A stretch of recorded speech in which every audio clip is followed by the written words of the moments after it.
Le premier congrès de l'Alliance Afrique francophone pour l'élimination de l'hépatite a démarré dans la matinée de ce dimanche dans la salle de conférence de Centre Bichotel, avec la participation de plusieurs pays d'Afrique francophone tels que le Bénin, la Côte d'Ivoire, le Burundi, le Burkina Faso, le Cameroun, le Gabon, la Mauritanie. Il a pour objectif de renforcer le capital humain pour la prévention et le traitement des malades d'hépatite et de développer la coopération au niveau national et international pour la prévention et le traitement des malades des hépatites.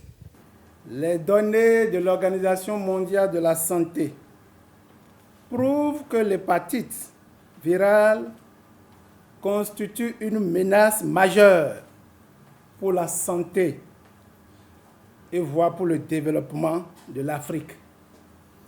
La région africaine veut éliminer cette maladie d'ici 2030. Avec la mise sur les fonds baptismaux de l'AFE, entendez l'Alliance Afrique francophone pour l'élimination de l'hépatite, les États membres pourront fédérer leurs efforts pour conjuguer au passé ces fléaux qui freinent le développement de l'Afrique. Malgré la résolution de la 70e Assemblée mondiale de l'Organisation des Nations Unies, qui s'est tenue en 2015 et qui demandait donc aux institutions des Nations Unies d'appuyer financièrement la lutte contre les hépatites, vous voyez que cette résolution ne prend pas encore corps.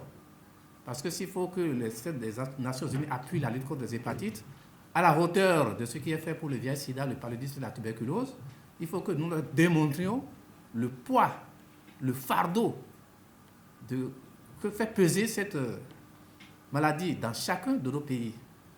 Je sais que ce défi-là, nous pouvons le relever.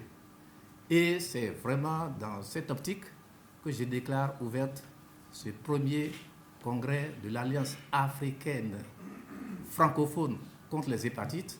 Je vous remercie.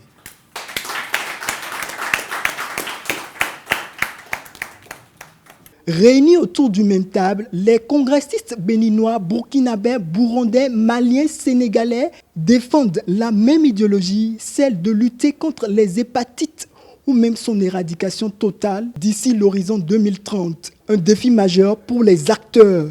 Une situation qui préoccupe plus d'un. Cependant, des travaux en commission ont meublé cette assise. Il s'agit entre autres du plan d'action de l'Alliance Afrique francophone, des statuts et règlements intérieurs et des propositions des candidats pour l'élection des membres des instances. Pour la proposition de bureau du conseil d'administration, nous avons proposé au poste du président Dr Kamara Maurice Ismaël de la Côte d'Ivoire. Vice-présidente, Madame Yara Justine, Burkina Faso.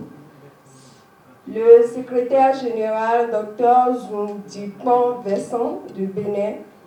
Trésorière générale, Madame Guindo Sidibé Fatima, du Mali. Secrétaire chargé des études et du renforcement de capacités et des acquis, Professeur Moustapha de la Mauritanie.